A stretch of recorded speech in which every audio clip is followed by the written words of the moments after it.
Saya Nika Metimu, saya akan membacakan rangkuman buku Pengantar Ilmu Hukum. A. Pengantar Ilmu Hukum.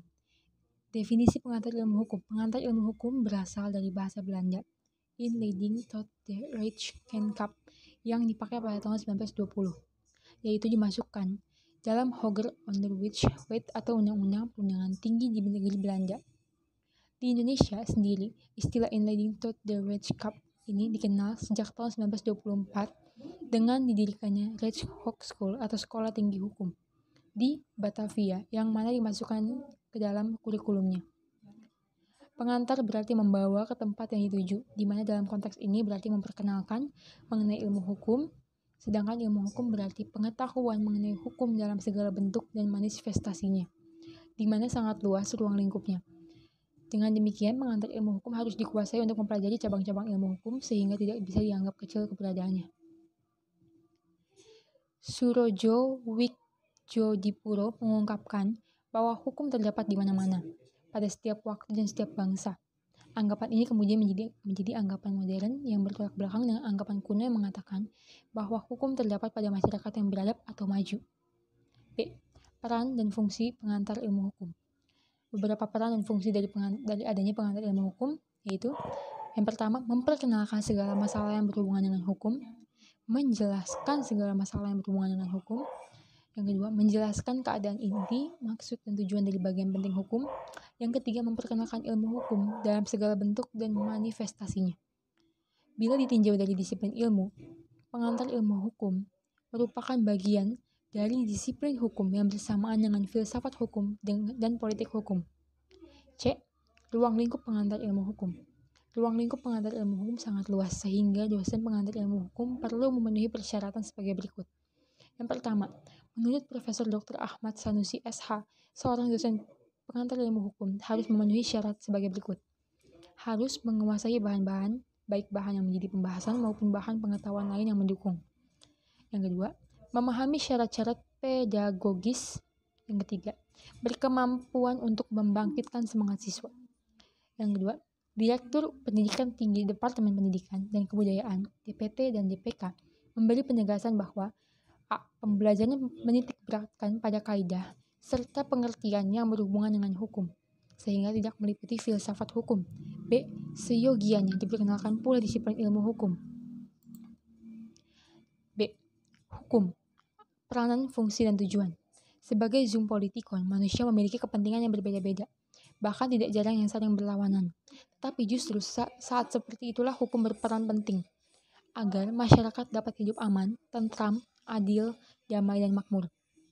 Dengan luasnya peranan tersebut, hukum memiliki fungsi untuk menertibkan dan mengatur pergaulan dalam masyarakat serta menyelesaikan masalah yang timbul.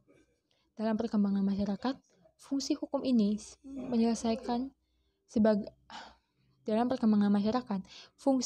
sebagai alat pengatur tata tertib hubungan masyarakat, sarana mewujudkan keadilan sosial lahir dan batin, sarana penggerak pembangunan, serta sebagai fungsi kritis.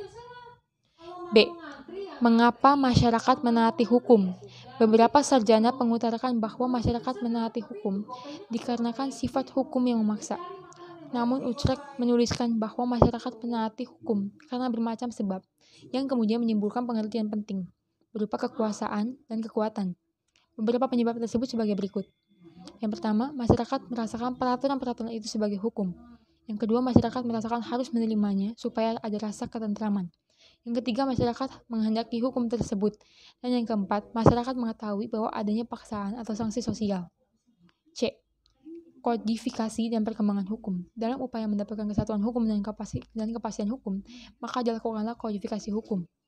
Kodifikasi hukum merupakan pembukuan hukum dalam suatu himpunan undang-undang dalam materi yang sama. Bersamaan perkembangan masyarakat, muncullah aliran baru yaitu Freie Rechtslehre yang kemudian disusul dengan ajaran Rechtsfinding.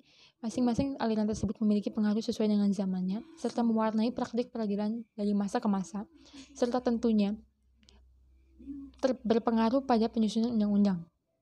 Terdapat beberapa pandangan mengenai terbentuknya hukum, seperti pandangan legisme yang mengutarakan bahwa hukum terbentuk oleh perundang-undangan, pandangan Freie Rechtslehre yang mengungkapkan bahwa hukum terbentuk oleh peradilan, dan pandangan Reich-Finding yang menjadi penengah di antara kedua pandangan sebelumnya dengan mengungkapkan bahwa hukum terbentuk oleh perundang-undangan tetapi juga memerlukan penafsiran atau interpretasi.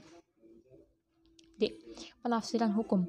Penafsiran perundang-undangan merupakan kegiatan mencari dan menetapkan pengertian atas dalil-dalil yang tercantum dalam undang-undang seturut dengan apa yang dikehendaki oleh pembuat undang-undang.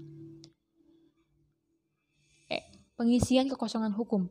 Apabila seorang hakim menambahkan perundang-undangan, berarti hakim tersebut mengisi kekosongan dalam sistem hukum formil dari tata hukum yang berlaku. Dengan pengisian kekosongan hukum oleh hakim, maka membuat pengertian hukum adalah perbuatan yang mencari asas hukum yang menjadi dasar peraturan hukum yang bersangkutan, adalah konstruksi hukum. F. Sumber-sumber hukum. Sumber hukum merupakan segala sesuatu yang menimbulkan peraturan yang mengikat dan memaksa, sehingga apabila peraturan itu dilanggar dapat menimbulkan sanksi tegas dan nyata bagi para pelanggarnya.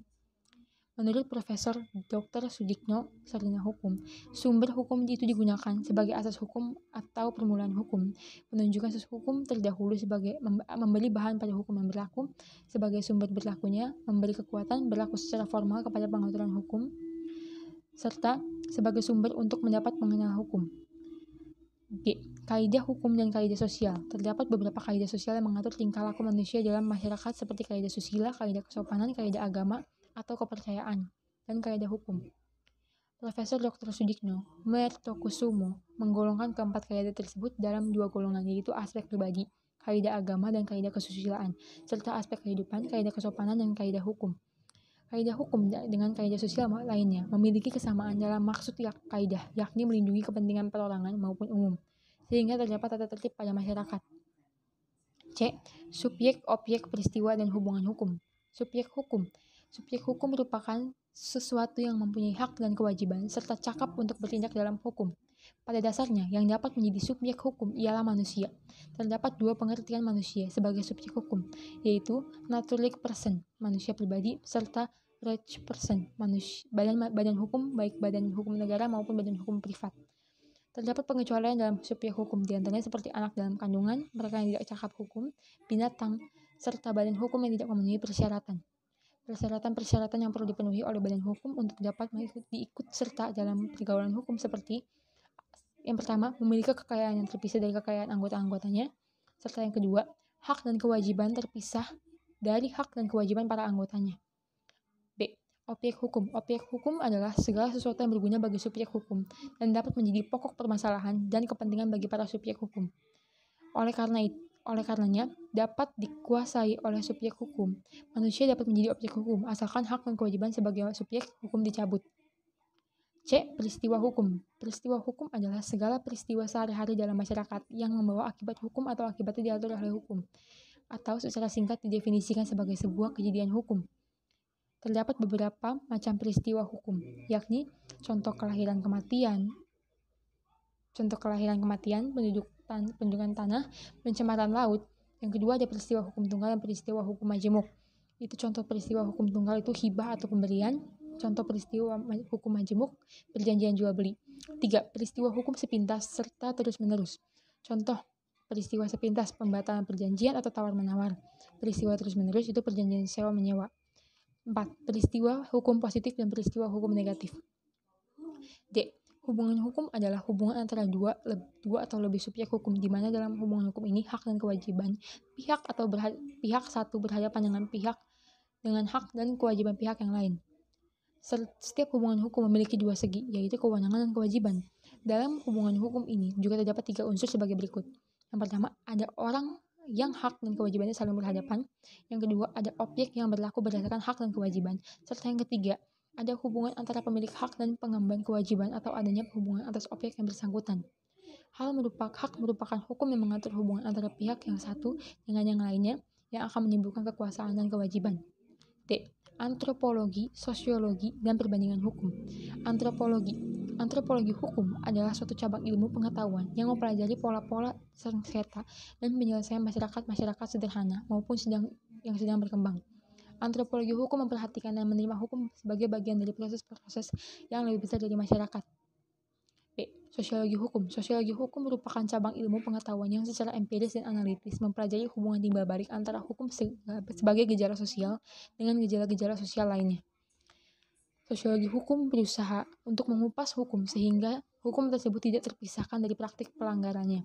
Bahkan bukan hanya bersifat kritis, melainkan juga kreatif yang terletak pada kemampuan untuk menunjukkan adanya tujuan-tujuan serta nilai-nilai tertentu dengan yang ingin dicapai oleh hukum. Psikologi hukum. Psikologi hukum adalah cabang pengetahuan yang mempelajari hukum sebagai perwujudan dan perkembangan jiwa manusia.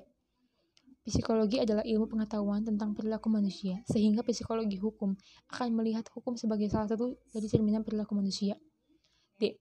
Sejarah hukum. Sejarah hukum merupakan ilmu pengetahuan bidang studi hukum yang mempelajari perkembangan dan asal-usul sistem hukum dalam suatu masyarakat tertentu dan membandingkan antara hukum berbeda yang dibatasi perbedaan waktu. Dalam peranannya, sejarah hukum juga berusaha mengenali dan memahami secara sistematis proses-proses terjadinya hukum, faktor-faktor yang menyebabkan dan sebagainya, serta memberikan tambahan pengetahuan yang berharga untuk memahami fenomena hukum dalam masyarakat. Terima kasih.